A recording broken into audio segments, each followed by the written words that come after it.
purpose of this seminar today is to go through our application process and make sure that you understand exactly what you need to do in order to apply for a grant from the foundation. To answer your questions, it's not to help you write your grant. So if you're looking for help for value propositions or need statements or whatever, how do you write a grant, then I suggest you talk to Adam or the staff here at MPP, because they do offer classes on how you write a grant. So this is about application process, how do you get a grant from the Erie Community Foundation. So just want to make sure that if that's not what you're signed up for, then, well, thank you all for coming. This is our agenda for the day. This Q&A business, we want you to interrupt us whenever you have a question. So you don't have to hold your questions till the end. If you don't understand something, want more information about it, we're not clear, please speak up. That's perfectly fine with us. We're happy to try to be as helpful as possible. So there we go. You have a copy in front of you, I think, of our grant guidelines. This summarizes all the various kinds of grants that we have and the criteria that we use to evaluate them. We're going to be looking at each of those individually today, but you'll have that to take away with you and refer to in the future. Let's make sure that we all understand who's eligible to get a grant from us. We are bound and restricted by federal and state laws about what charity can do with money. We can't give money just indiscriminately. We have to give money to organizations and particular kinds of organizations, those that are tax exempt under Section 501c3 of the Internal Revenue Code. Now, if you are not 501c3, then there's another way that you can approach us for a grant, which we'll get to in a second. We also fund organizations that are within Erie County, because by our charter, we have to give grants in Erie County to organizations that are in Erie County, headquartered in Erie County, or working in Erie County. So if you would be in Meadville, for instance, but you've got a large program in Erie County, you could come to us for that portion of your program. If you receive a grant from us, you can only get one grant per year of each type. So you can get one Helping Today grant, if you're really good, and you guys probably are, one Helping Today grant, one Shaping Tomorrow grant, one capital campaign grant, and one urgent grant a year. But you couldn't get two of any one kind. So remember that. You can only come to us one time a year. Okay. Now, are all of you 501c3s? Anybody here is not a 501c3? Okay, well then I'm going to go through this just quickly. If you have other colleagues that you know, there's startup organizations that don't have their 501c3 status yet, or for whatever, they're a project, they're not really formally organized yet, they could seek a fiscal sponsor and come to us through the agency of another organization. You could be asked to be a fiscal sponsor for somebody. You've got a friend who's doing something, they're not an organized foundation or organization yet, nonprofit yet, and they come to you and say, would you be our fiscal sponsor? You could be the fiscal sponsor. This is what's involved. If you were, let's say you were going to be the fiscal sponsor, you're a 501c3, but note this second thing. They have to be a project that furthers your own tax-exempt purposes. So if you are an environmental organization, and Erie Arts and Culture comes to you or a new ballet springs up in town, and they have a project and they come to you and say, would you be our fiscal sponsor? You have to answer the question, does the ballet further your own tax-exempt purposes? Your Environment Erie, it's a bit of a stretch maybe, to say, I'm going to be a fiscal agent for a new ballet organization in town. Okay, so it has to further your tax-exempt purpose. If you're the fiscal sponsor, you submit the grant. It comes to us under your name, and you submit all reports on what goes on. You accept responsibility. You're on the hook for funds are used. So you've got to make sure that the ballet, if Environment Areas decided to do this, and they can get away with it, you have to make sure the ballet is actually doing what they said they're going to do. You have control. If they aren't, those are your funds. You have to say to them, this is not what you said you were going to do. You have control of those funds. You have the records that the funds were used properly. And remember, if you choose to be a fiscal agent, then you forfeit your opportunity to apply for 12 months because the grant is given to you, not to them. Okay? So it's perfectly legitimate, legal, okay, it's done to be a fiscal agent, but just make sure you understand what's involved in becoming a fiscal agent or fiscal sponsor. Okay, any questions about that at all? All right, so we have 4 different types of grants, and Pat, who is primarily responsible for lots of stuff, including Helping Today grants, is going to walk you through what a Helping Today grant is and what it isn't, and how to get it. Morning, everybody. Okay, so my job today is to basically break down the Helping Today program, give you an idea of what our focus is and what the intent of the program is, and kind of give you the keys to how to access funds from us. So one of the things that I say consistently is that Helping Today is ECF's sort of needs-driven, operationally focused grant program. So we essentially operate 4 cycles a year. Our fiscal year has just started. We're currently taking pre-application meetings. We'll get into a little bit of what those are for those of you that don't know. We'll see on average throughout the year over 100 different organizations. You know, we'll see we'll have 25 to 30 pre-application meetings, and in those application meetings we see a number of different organizations. So we have great access to the nonprofit community. We get an opportunity to look at a lot of ideas, and this program is really set up with sort of this wide net, with an understanding that the nonprofit community has these changing and ever-evolving needs and opportunities, and we try and maintain flexibility in order to accommodate you.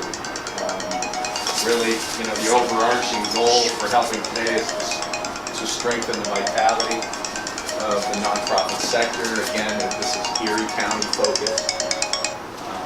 Helping Today grants respond to specific tangible needs. So it's really things that, you know, you can touch and feel, needs that are, you know, evidence-based. I mean, when you're writing a Helping Today grant, we want you to articulate that need, both operationally in terms of how this I mean, simple things like, you know, capital projects can be looked at, you know, in terms of building capacity. All of these projects, and we'll get into different categories, but all of the different categories are just different ways for you to fit, you know, round pegs and round holes. Give you an opportunity to articulate the different projects and how you plan to accomplish building the strength of your mission and helping the people that you help. Grants don't exceed $30,000, and they're limited to 1 year in duration. Really, I think the message in that 1 year is that when you're looking at outcomes for your projects, keep in mind that you have 1 year. So we're not going to change graduation rates in a year, but we can fix a roof, we can help to enhance a project. There are a number of things that easily fall within this scope. And just as you're writing your grant, you want to keep that in mind, that we want to, we're going to measure that you have accomplished, how well you have accomplished what you set out to, and one of the ways that you can best fulfill that mission on your part is to create goals that you can accomplish. These are the types of Helping Today grants. These are the specific categories. Again, you know, this is a wide net. The Helping Today projects are really our way of giving this umbrella to the nonprofit community and giving you an opportunity to address all the different needs that you have under one grant program. Current program enhancement projects are, they're set up to improve the organizational quality and current programming. Program expansion projects are intended to increase the developing agency and program capacity. There are a number of different ways. You know, many projects can fit in multiple categories. Again, wide net. It's not necessarily important that you know, which category you pick, but the one that you pick should just fit generally with what you're trying to accomplish.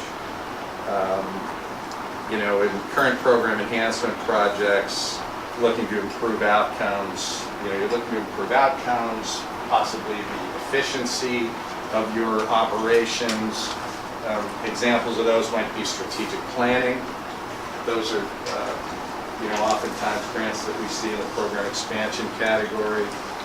Training, leadership development, things of that nature. For communications and marketing, you know, you're really looking, obviously, to expand the outreach capacity of your organization and improve branding initiatives. So this is really about getting the word out, you know, letting people know who you are, with the, you know, potential outcomes of improving revenue or membership, or, you know, again, just the general capacity of your organization to reach the people, both funders and clients or participants, so that they can gain the most benefit from the things that you do. Capital needs, you know, fairly simple, but capital projects are a big category for us. These are terrific projects for us to get because they're clear. I think they're easy for you to write as well. Just simple outcomes, assistance with financing equipment and machinery, improving agency performance, including things like structural repair, putting roofs on sidewalks, fixing sidewalks, putting roofs on buildings. Pretty simple stuff. These are technology and vehicle grants that are part of our matching grant program. So these technology grants, which are really all about improving hardware, software, network resources, you know, really your IT stuff. Technology grants require a 50% match. So keep that in mind as you're putting the budget together. Vehicle purchases, you know, these are fairly popular as well. You know, it's for operational needs, helping to transport clients, helping to get your staff from place to place. We see a number of different vehicle purchases. Again, 50% match. And then great ideas. It's pretty self-explanatory. You know, if you feel so confident about your project and it doesn't quite fit in any of our categories, this one might be a one for you. So any questions about types of opportunities that we fund? You know, sometimes, and it doesn't happen often, but sometimes there are projects that people have a tough time, you know, trying to fit into one of our categories. And I think when that happens, there might be an issue with sort of refining your project. You know, one of the real keys to Helping Today is having projects that are easily articulated, both in terms of the need that you're addressing and, you know, the need, and by addressing that need, the impact that you'll have on your members or basically the community. Because keep in mind that our goal in leveraging these dollars and in awarding these dollars is to improve the overall health of the community. That's where the Community Foundation is coming from. That's your sort of our platform, our vehicle to accomplish our mission.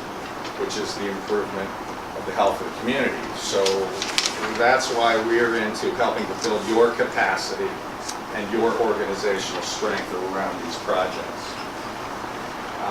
Helping Today grant review process goes just like this. As I mentioned, we're in the pre-application phase now.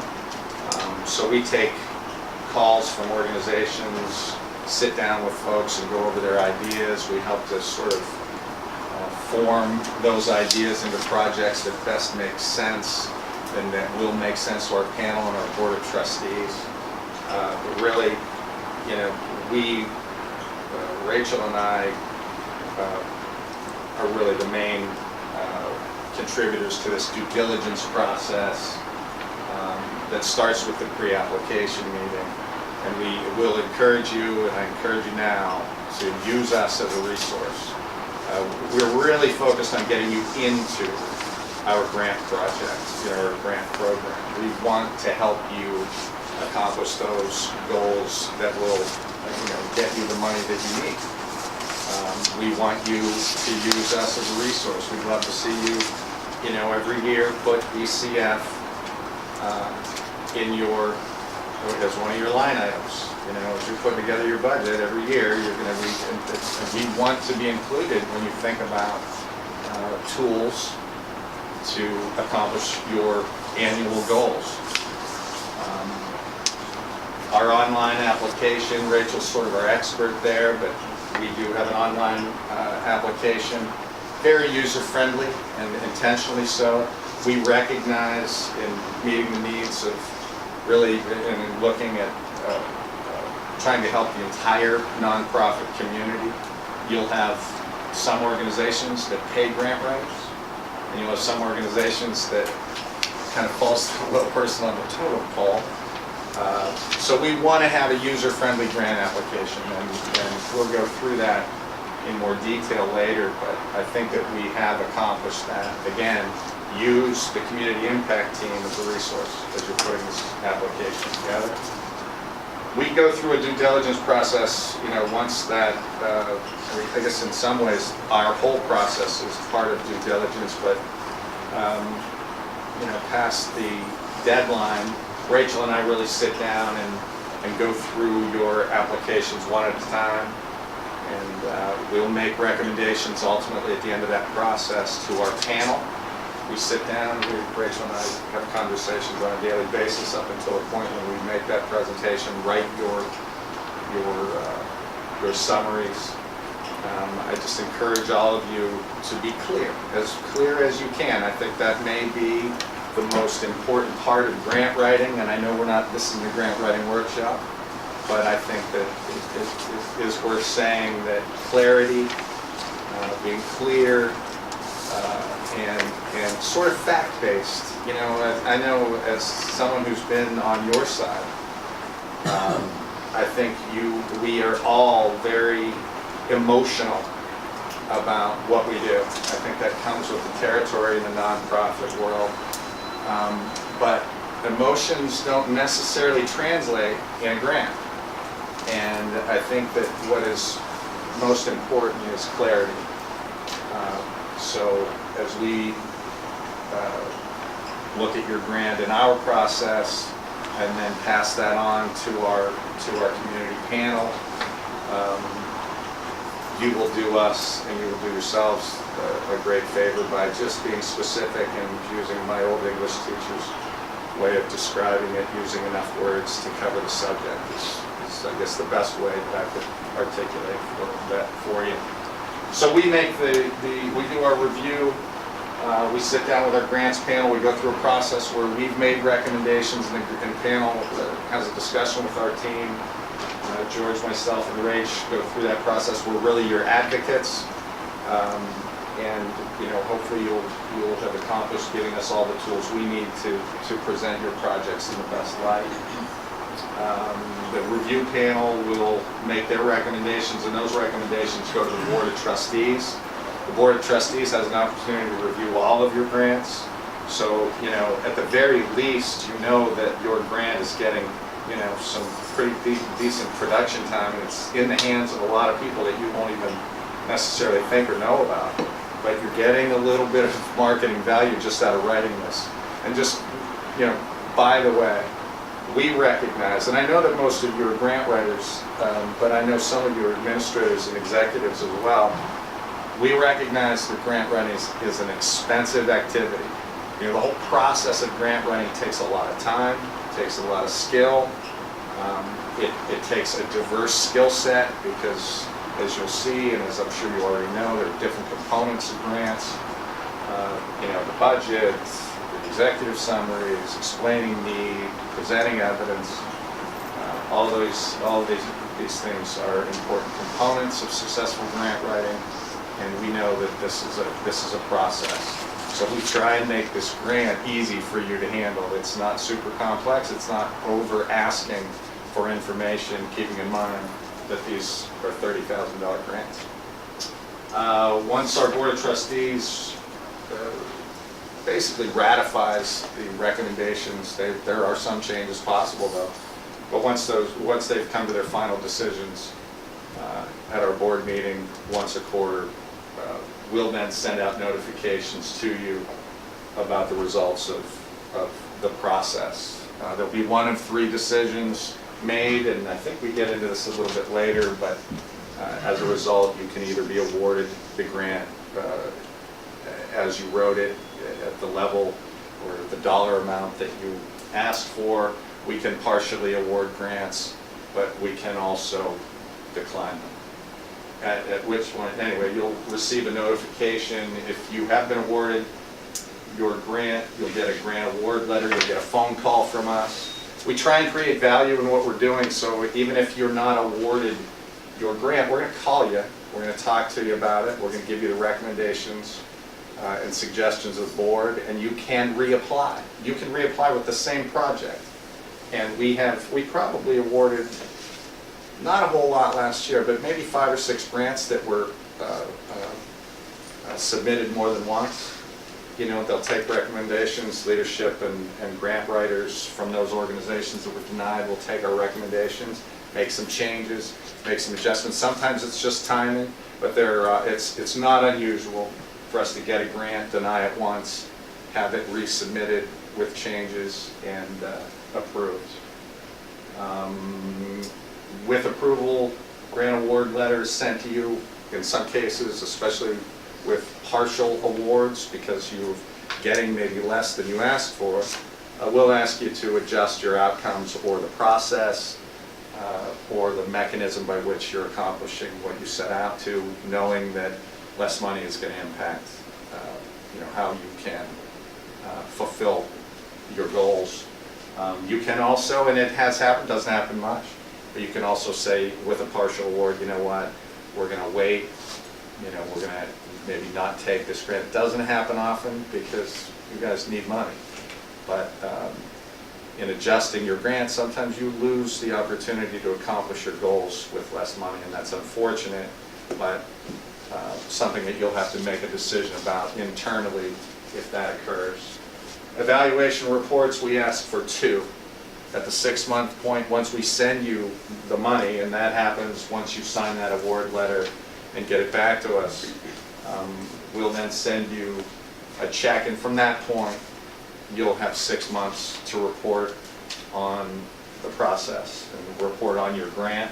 In some cases, and there is a mechanism to do a final report, because if you're purchasing a vehicle, it doesn't take a year to do that. We don't need an intermediate report. We'll gladly, we have a mechanism in our evaluations, and Rachel will get into that a little bit later, about how you can just finish your final report and the grant there. In some cases, we'll come out and we try and do as many site visits as we can, especially when appropriate. Oftentimes with capital projects, we'll go check places and see if the description of the issue is accurate, and usually it is. With interventions, mental health interventions, education interventions, we sometimes like to go out and see how the classroom operates and see how the delivery system is working. It's a nice way to check capacity of organizations, and we try and do that in a respectful way, so we're not coming in with unannounced or putting ourselves in a position that could potentially threaten confidentiality. So we're conscious of those types of things, and we'll be respectful if a site visit is part of the process. And these are our deadlines. We have one coming up in February. I think I mentioned we'll see, between 28 and 35 grants a quarter. We'll have as much money as we can gather in every quarter to distribute. I think this year we'll have at least as much as we had last year, so let's say $140,000 a quarter, and we'll get, maybe twice to 3 times that in terms of the amount of requests we get. But we seem to be able to make it work. About 60% of the grants that are submitted are awarded. And obviously, if you have a project that has legs and it's not awarded the first time, come back to us. There are certain parts of this process, as with many things, that you have no control over. The evaluation, our evaluation, things going on. Again, it's a needs-focused grants program, so oftentimes, or at times, some human service needs will override, a grant that wants to purchase, pylons for parking lots. You never know. So here are our grant guidelines, April 23rd, July 16th. Feel free to contact us at any time to discuss this information. This isn't information for you just when we're doing a coffee and donuts or a workshop. We're here to respond to other questions that you have, so feel free to contact myself or Rachel at any time. Okay, and I think, George, turn this back over to you. Okay. Any questions or comments on the process about what you have to go through to get a grant in here? Any confusion at all? Anybody got any questions at all? Comments? Okay. If they come up later, please call us. I just want to remind you that there are 3 other kinds of grants. We're going to focus on helping today, the grant that Pat just talked about, but just so you know, we do make the larger grants. These are the transformational grants that are given once a year, that vary in size from $200,000 to $4 million or something like that. This year, criteria for these, we're calling Transformation Philanthropy 2.0. They are supportive of grants that we made a couple years ago for a community college, for neighborhood revitalization, for community schools, and for an innovation district. So they have to be supportive of those project ideas, consistent with the priorities of the city's comprehensive plan, have solid evaluation and sustainability plans. We're giving preference to downtown Erie projects, trying to make some things happen downtown. And we're looking to give up to 10 or more $250,000 grants for these. Process is pretty simple. You meet with me about this, your application. You submit an executive summary and LOI by March 15th. Grant proposals are due then May 15th. Out of the LOIs that come in, the board will review those and say, we want a full proposal from X organization. So you'll get notified, and you'll be able to submit a full proposal, which is due the 15th of May, and then awards will be made in June. So it's a short turnaround, but there's a pretty big payoff at the end. So if you're interested in any of these, please talk to me about it, and I'll be glad to work with you, and we'll get something ready if you decide to submit on the Shaving Mara or the Transformational Philanthropy 2.0 projects. Okay? All right. Moving on, third, I guess this is third. Capital campaigns. Now, Pat talked about capital needs for helping today. That would be a phone system or new closets or some thing. This community fund drive would be the capital campaign. You're building a new building, you're refurbishing your your storehouse, you're doing something like that, and you're actually going out and you're soliciting money from the community. So it's a community fund drive. These are this is also an online process. This is how we define a community fund drive. It's going to have these kinds of components. It's just not, we need a lot of extra money, and we're going around. You've got to really have a goal in mind. This is, you're going to do something tangible with this. If it's really big, if it's above $500,000, then you come here to NPP, and Adam will convene all the funders in town, mostly corporate funders and us. They'll look at the applications and they'll try to put you in line so that we don't have 6 large capital campaigns going on at the same time in the area. That's all we're trying to do there. We're not saying yes or no, we like it, we don't like it, but there's just so many donors in town, and you can't, go back 6 times to the same donor and say, I want $50,000 for my capital campaign. So all this is just trying to get an endorsement from the Community Fund Drives Committee, which are the funders in town, will be put in line. So these 2 or 3 will go this year, these 2 or 3 will go next year, something like that. And then if it's less than $500,000, you come directly to the foundation. And then this happens a lot with organizations. Your freezer breaks, your roof starts to leak, your building collapses, I don't know, whatever. There's a sudden or unexpected situation that's cropped up that you never envisioned, but it's impeding your ability to do your work. If that happens, that's an urgent request. You call us up.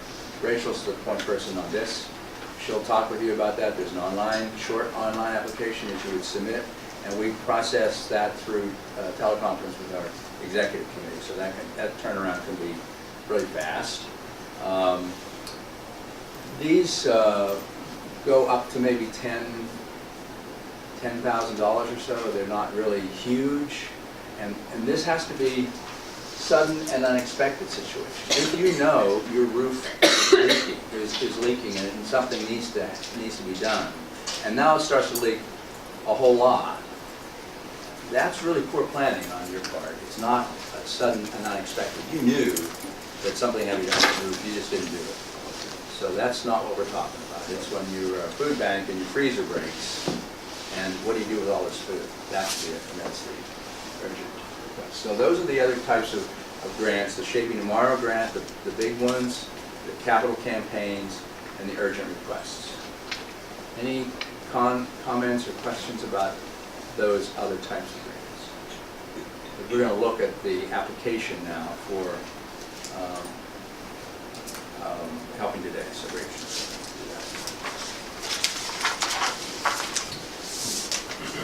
Good morning. I'm just going to briefly walk you through the process of accessing our application online.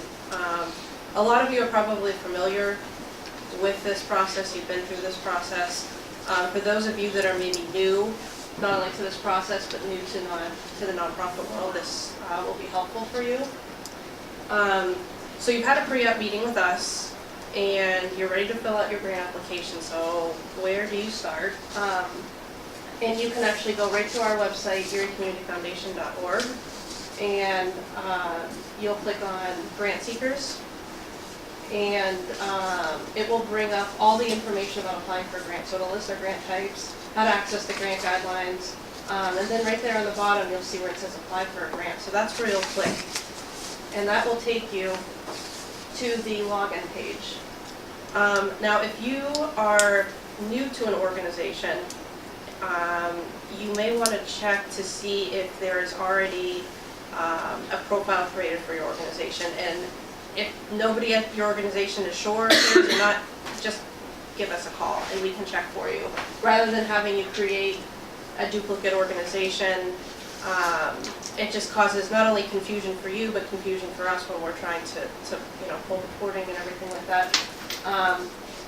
If you know for sure that you don't have a profile, if you're maybe a new organization, you'll want to click Create a New Account. And so then it just asks you for basic information about your organization, your EIN number, your address, phone number, everything that you should have an answer for, nothing tricky. And then it will ask you for your information. So, first name, last name, title, and your email address. And that's important because that is your user ID that you will use to log in from that point on. So whatever email you put in there, that's how you're going to get onto the system. So you'll fill out all of that information, and then it's going to ask you, are you the executive officer of this organization? And maybe you are, so you'll click yes. If you aren't and you want to put that person's information in, you can click no. Regardless, it will take you to another form. So if you click yes, I am the executive officer, it'll just say, is there any of this other information that you didn't fill in before that you want to fill in? It's not required, so probably not. If in fact you were putting in somebody else's information, the executive of your organization, you would have to enter everything all over again. And then the last step here is you'll create a password. We have so many passwords that we try to remember. If you forget it, it's not a big deal. You can either ask the system to reset your password, or you can call me and I can reset it as well. Last step then, you'll click Create Account. It will send an email confirmation to that email address that you put in there. You can go and check to make sure that you received it, or you can just continue on for just the sake of this exercise. I just marked, I have received the email. You'll click Continue, and it will take you now to your organizational dashboard page. So this will list all of the grants that you have submitted or will submit. So you'll always have record of everything that you've done in the system. You'll always be able to go back, look at old applications, which can be helpful when you're pulling off organizational information. You'll be able to go back and sometimes just copy and paste. But what you're really looking to do, right, is apply. So how do you do that? Well, up at the top, there is the option to apply. And since you've had your pre-application meeting with us, you've received your access code. Every single application on our system has an access code. It's a different code for each one. I spend a lot of time coming up with these access codes, so don't try to guess them, don't try to trick me. It's never gonna happen. But you'll receive that at the meeting, and there is a box up there that will ask you to enter that code that you were given. And when you enter it and click there, what it will do is it will generate the application that is designated for that code. So if you're applying for a Helping Today application, you put that code in, it's going to bring up all the information about the Helping Today grant, along with the option to apply. And from that point on, you'll be able to work in that application. You can save, come back to it, and if you have any issues with inputting documents or any error message that is given, you can always call us and we can help walk you through that process. And I believe now we're going to look at the application itself, and Pat's going to kind of walk you through. You should have a copy of that. And you'll also have copies of some of the attachments that are on that application. So you did hear her say that these things, this will stay live. We can work on it today and leave it for 3 weeks and come back to it. It's not going to disappear. It will stay there, and it'll stay there until you hit submit. Once you hit submit, then you can't touch it anymore. Then it becomes ours. Well, this is a look at our actual grant application. Last year we changed the beginning of our grant to just include an executive summary where we used to have sort of a whole program a program narrative, and I think this has sort of simplified the process, made it even a little bit easier. We're really just asking for a paragraph or two in your executive summary that includes, what this critical need is that you're addressing, what is the evidence of that need, and what are the activities that you plan to pursue in order to create these outcomes, and what's this timeline look like. So essentially, here's the project, here's the evidence of why, activities, outcomes, and then, timeline that also includes, sort of what success is going to look like. Total project cost and the amount requested from ECF, they don't have to be the same thing, and it's probably in your best interest that they're not, in a way.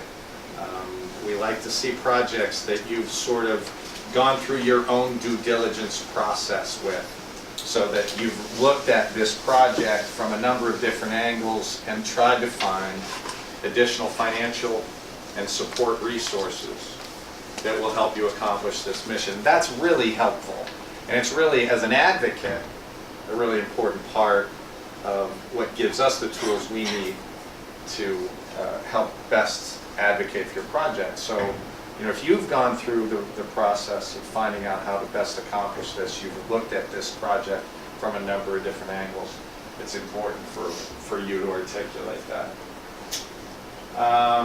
These are the different choices and the types of funding requests that we've currently talked about. I did want to mention, for program expansion, make sure that you're prepared to present evidence that this expansion is necessary. And if with this expansion your project becomes more expensive to operate, how you plan to address that. Sort of what is the reasoning behind this need to expand your program. If that's really not where you are with your project, maybe you're really talking about ways to improve it and enhance your project. Vehicle and technology matches, or vehicle and technology projects are match funding. Number of people served, you can do that basic math. This is how much your project is if this is an operational program or a certain type of intervention, education, or human service intervention. We can sort of look at the number of people that you're serving and divide it by the cost of your project. That's one way to kind of look at what bang we're getting for our buck and what bang the community is getting for your buck. So keep that in mind.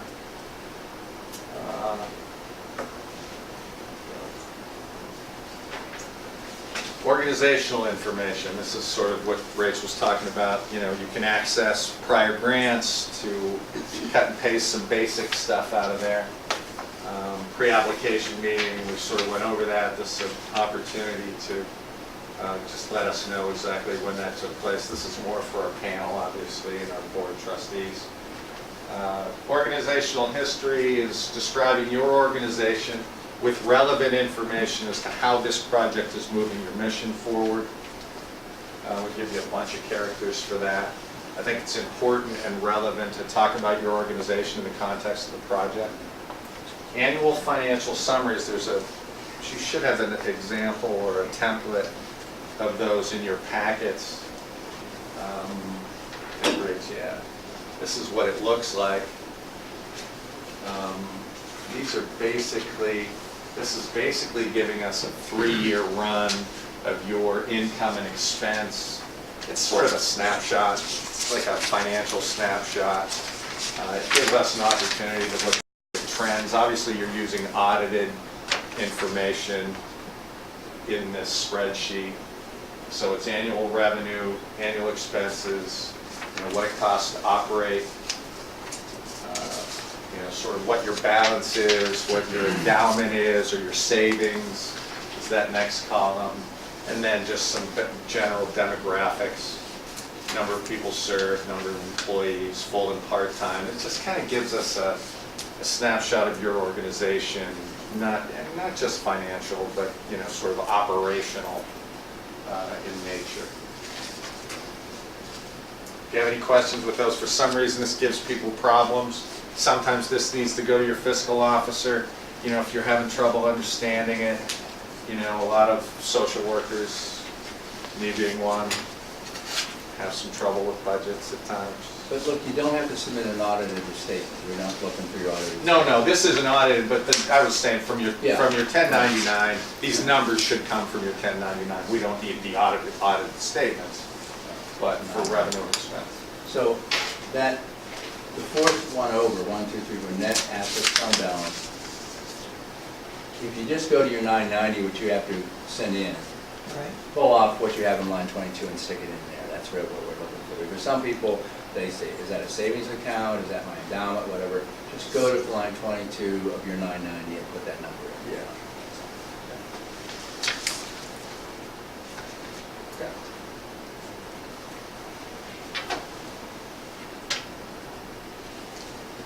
Okay, current fiscal year budget, obviously not audited. You know, just give us an idea of, normally your fiscal year budget will have your last year's numbers and projected numbers for this year. Again, it just kind of gives us an operational picture. And then diversity of funding just looks at the different revenue streams that you have and sort of breaks them down, and not sort of, but breaks them down in percentages. I worked for an organization that had 13 different funding streams. That's a lot. It's certainly showing diversity, but it also shows that you're being mastered by a number of different funders. So I don't know that that's necessarily the ideal, but having diversified funding streams is obviously, depending on the size of your organization, it can be a real advantage. This is the Board of Trustees. Other organizational documentation, you know, an annual report, you can use service projections, you know, just things that help to strengthen the picture you're trying to present of your organization.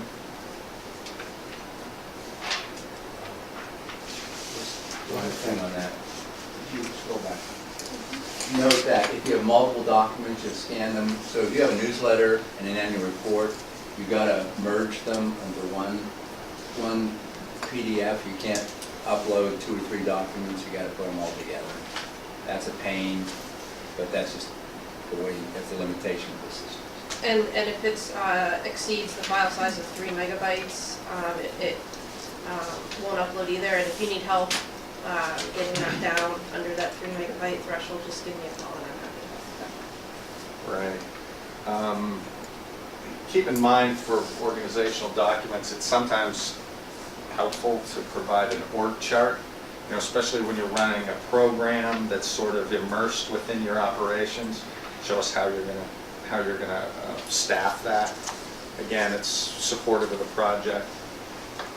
All right, well, here's the, you know, it gives you an opportunity to get into a little bit more detail about the different, you know, the information you provided in the executive summary. So description of need, critical need that your project addresses, you know, how this project is going to have an impact on the community is sort of an important part of what you're getting into here, and the evidence. We'd like to see literature, if you have it, you know, to describe the particular need, and maybe if you're adopting an intervention that has been used before, since we generally know that we're not recreating the wheel, that we're using evidence from projects that have been formally put on and successful. So let's try and include that. I think in many cases that can be, particularly with human service and education interventions, a really important part of selling the process. What are your activities? What is it that you are doing in order to create this successful outcome? You know, with capital projects, pretty simple process. But with, you know, I don't know, are any mental health providers in here? Anybody? Okay, we won't get into it, but I think it's important that you know, sort of break down your language so that you're not just using the vernacular of your industry, but giving an opportunity for sort of an average lay person. You know, we have a lot of experience in reading lots of different stuff from different systems, but maybe that isn't the case with some of our board members. So try to make sure you use language that people can understand. Timeline, beginning and end date, and beginning and end dates. And then these are, we get into some sort of subsections that again give you an opportunity to really bring out the character of your grant, you know, uniqueness, what's new and innovative about your idea, if it is new and innovative, or what's new and innovative about your approach, or if you're using an evidence-based intervention, how have you adopted it to be successful, adopted it to the characteristics of your organization. Collaboration, you know, who are your collaborating partners, names, contact information, you know, how does that collaboration come together, and is it, you know, do you have reciprocity in that collaboration? Do people have money and in-kind investment in the project, or is it just, you know, XYZ organization supports what we're doing? I think it's important for you to sort of define that collaboration and how that collaboration is benefiting, you know, the community, how it's benefiting both organizations, the people that you serve, and the community in general. Basic stuff, project leader, who's the project team, community engagement. Community engagement really reflects the process by which the whole community benefits from, again, this organization that's similar to collaboration, but it really is reflecting the collective vision of the organizations in accomplishing the goal. So I think, again, community engagement, if it applies to your project, is something that you should tease out. Proposal budget, pretty simple. There's an example of our proposal budget in your packet. Again, user-friendly, but use it correctly. The right, as you can see, top of the budget is the revenue section. Pretty simple. Top line is the community foundation, so obviously that's pending. You know, how much are you asking for? And then, you know, characterize other commitments within the project. So in-kind commitments, cash commitments, whether they're committed or pending. You can change this stuff. You can change these different categories in the column, you know, to customize this. But we try and give you, you know, a number of different examples to use to give you, you know, an opportunity to do that. And then project expenses. Again. So if you list foundations up there, let's say, back up to the income side. So you have ECF, so you're asking us for $15,000, that goes in pending. Other foundations, if you have gone to Erie Insurance and you're asking them for 10, then you also put them in 10, but then on the right side, in the last item description, you'd say Erie Insurance request submitted or something. Yeah, and give us, So you know, you you can even give us, you know, when you anticipate hearing from Erie Insurance, you know, give us the information that you can, that makes this, makes it as clear as possible. When I get a grant, I grab the budget and I grab the executive summary and I match them up. You know, is the grant, is the budget reflecting the same process or same project, I should say, as the executive summary. So, you know, you want to have corresponding parts of the grant. Things need to line up. Use that line item description for revenue and expense. So, you know, what are your expenses? The top and the bottom should match.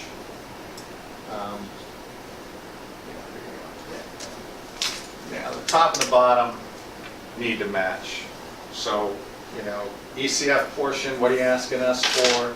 What's the remaining expense, and how do you account for that expense? You should have a total that's consistent at the bottom, and again, you know, break down that expense. What are the particular expenses that you're looking to have help with, and also what are the things that you have already accounted for with other funding. Gives us a really good idea of where you are in the project, and you can tell just with a budget a lot of times the amount of due diligence that has gone on the part of the organization. And, you know, a good, clearly and completely finished budget really works in your favor. Correlated with your narratives, really works in your favor. Go ahead, George. So again, if you're asking us for $15,000, and that's what you have in the top, $15,000, the first column under expenses is how you divide that $15,000 up. Here are the different ways that we can use. You can alter this. You can customize your description, your line item descriptions if you'd like. Okay.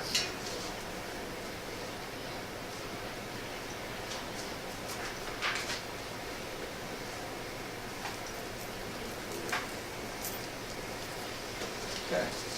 Target population, geographic area served, you know, if you're downtown, you know, working in the different neighborhoods, be specific, but obviously this is an Erie County focus group. Evaluation, what's success look like? And what, are you using third-party evaluation? You know, what's the process by which you are able to articulate whether or not this project accomplished what you said it was going to? And describe how you're going to evaluate the project. We'll compare that when you submit your reports. You know, did you, and this can be a breakdown with a lot of grants. I think it's important not only for this one, for others, you know, accomplish what you say you're going to accomplish and then evaluate it the way you had planned at the beginning to evaluate it. It's a good habit to get into. Sustainability. You know, obviously, can the goals be accomplished? If you're going to continue, you know, beyond the grant period, which happens, at least you still need to articulate your goals in such a way that you complete your process, the part of the project that the Erie Community Foundation is helping you with financial support for.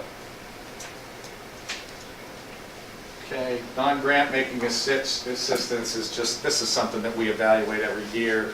You know, how can the Community Foundation help you beyond just this grant, you know, to further your mission and to further the goals of this particular project. So a lot of folks talk to us about, you know, helping them to identify evidence, or, you know, how do we find board members? There's all kinds of different things that you may think of. Marketing, you know, do you need help with communications? You know, different non-grant making initiatives that we may be able to help you for. We're interested in hearing about that from you. And then supporting documentation. This is a little different than organizational documentation. This stuff is more specifically related to the project that you're submitting to helping today. We've changed things up a little bit with our ability to get signatures. We used to ask for just sort of the typed in acknowledgement from your board chair and your head exec. We now have an ability to actually get signatures and include those in the application. You want to talk about that? Yeah, so you'll it's a downloadable form, and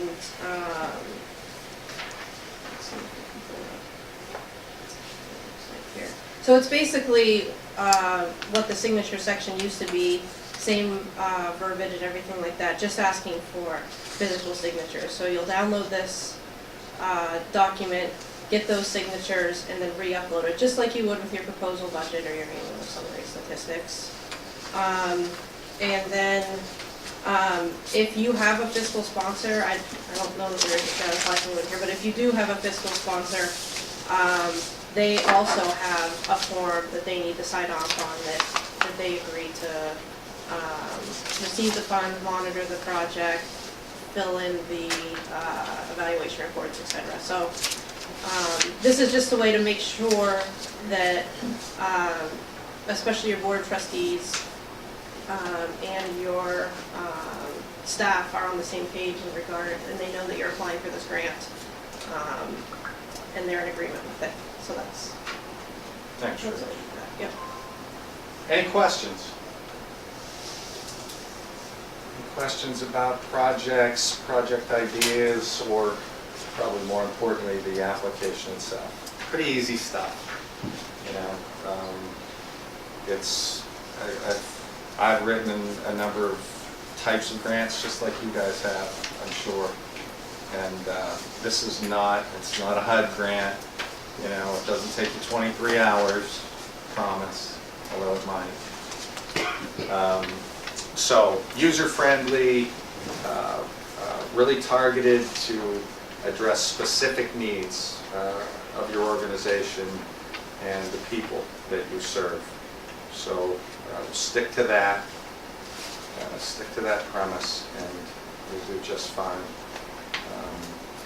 And again, we're here as a resource for you to help you get in. We can also help you with other questions, just generally about the different systems you work in. But that's about it.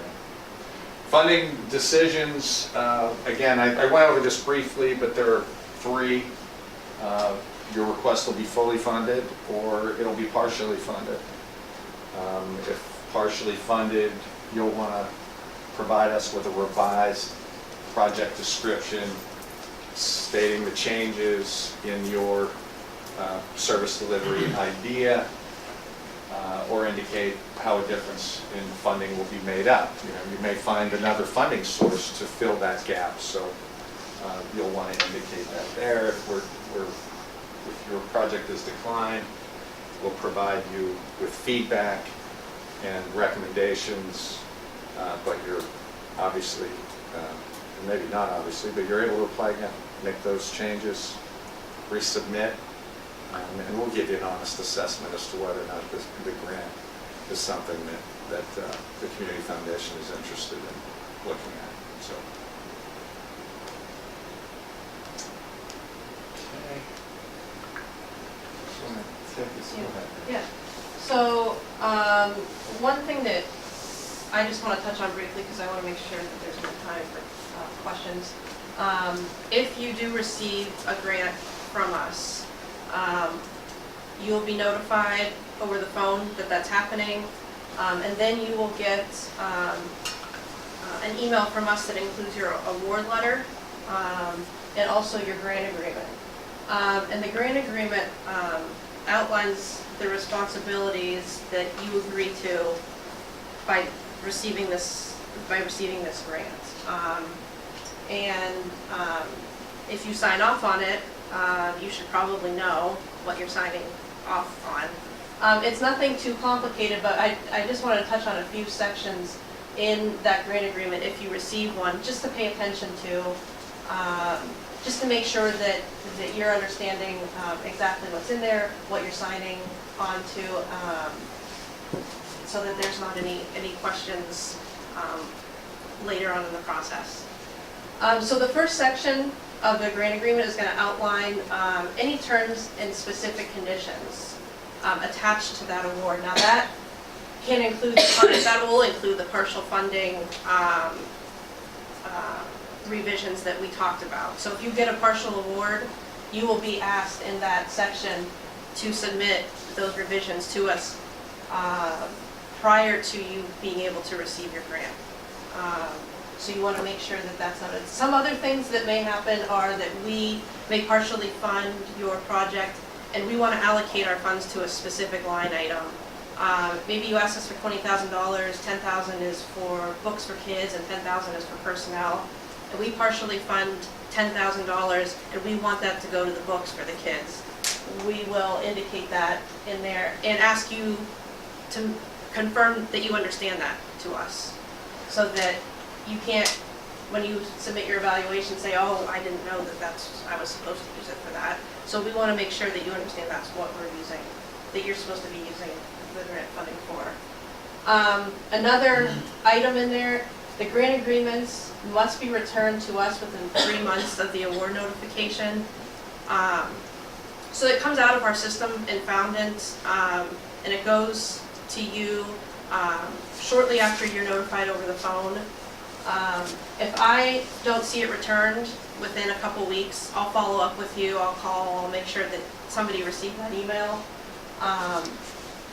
But we're not going to continue to try to track you down. So you have 3 months after you receive that grant agreement to get it signed and get it back to us. It's hard to believe that when you get a grant, you're not interested in collecting your cash. But Yeah. it does happen. Yeah. It has happened. So we figured we'd throw a little note in there. Yeah, yeah. Any questions on that section?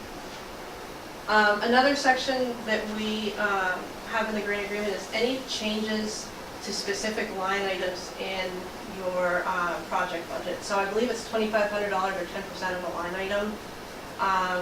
If you want to make changes or need to make changes, you need to call us first and ask, if that's okay. And usually if it's still related to the project, that's going to be okay. But we don't want you to, submit your report and say, well, I know we asked you for books for kids, but instead we bought a vehicle with it. Right, or we were gonna expand this project, instead we decided to put our money into marketing or organization. Yeah, Significant changes to expenditures or the tenor and intent of the project, you need to call us and let us know. We don't wanna, go through an evaluation, it's not good for you, it's not good for us. We're making our award based on, your project and the project submitted. And no funder wants to see changes without notification, so. it could also result in the cancellation of the grant agreement and the return of the grant funds, which I'm sure you know. Nobody wants that. Nobody wants that, and we don't want to do that. We don't. The required reporting, Pat kind of already talked about this. When you signed that grant agreement, you agreed that you were going to submit evaluation reports. One is due at 6 months from when you receive your grant check. You have the option to indicate that you've completed the project, and you can fill out the final report at 6 months. If you have not, you'll check the box that this is not complete. You'll give us a progress report, and then you will be assigned another evaluation that will take place 12 months then after the grant check had arrived. Failure to complete the required reporting will result in your inability to apply for future funding. So if you have an overdue report and you try to come to us for another Helping Today grant, you're going to be told that you need to fill out this report before you come back. It doesn't happen often, but again, it does happen every once in a while. And things happen, you have organizational changes in personnel and things of that nature. We want to make sure that we receive the reports, both 6-month and final. And the system will generate a reminder to the applicant 2 weeks prior to the due date. So you'll get notification, and we do follow up. If we see something's overdue, we will follow up just to make sure there wasn't an organizational change or an email change or something like that. So, it's not like if it doesn't come in, it's all on you. We try to help you. Yeah, the robot's sending out the notifications, so don't tell us you didn't get it. And then the last section, the release of funds. You've read the whole grant agreement. It needs to be then signed by the organization's executive. And there's then a line, and so many people don't fill it out. When do you want the funds? You need to indicate that date, because when that grant agreement comes back to us and goes down to our finance team, they need to know when that check needs to be processed. So we put it in red, we've bolded it, it's right below where you sign. So please just indicate, that day. And if it's ASAP, just write ASAP. That's the easiest thing. Yeah. I think that's it. Any questions? On anything. Okay. Well, thank you. Thanks, everybody, for coming. Again, feel free to call us. Our contact information is in those packets, but the number to ECF gets you to our receptionist, and she can get you to any one of us. So thank you.